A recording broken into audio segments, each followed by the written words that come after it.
The Seine River, which you can see behind me, is one of the most picturesque parts of Paris. But did y'all know that it's also where French police dumped the bodies of dozens of Algerians that they mass murdered for protesting against French colonization? I'm Khalil Green, aka the Gen Z historian, and this is the hidden history of the Paris Massacre of 1961. So on October 17th, 1961, over 30,000 Algerians marched in Paris to protest a racist curfew that was imposed on them during Algeria's fight for independence from French rule. But under the orders of Paris Police Chief Maurice Papon, a man infamous for his role in torturing Algerians and deporting Jewish people during World War II, the police unleashed brutal violence against the protesters. Protesters were beaten, shot, and thrown into the Seine to drown, and historians estimate that between 200 and 300 people were killed that night.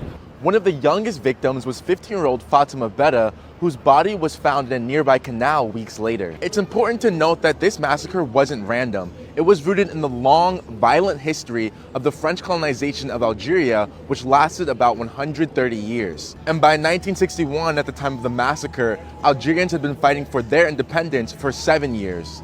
The French government tried to bury the massacre, censoring news reports and destroying the archives. At the time, only 3 of the deaths were officially acknowledged. And it wasn't until decades later that historians finally uncovered the true scale of the violence. Today, there's a plaque near Pont Saint-Michel commemorating the victims, and in 2024, Algerian Olympians also commemorated the victims by throwing red roses into the Seine River during their opening ceremonies. But did y'all know about this massacre in Paris? And do you want another episode exposing the hidden history of France? Let me know in the comments and follow for more.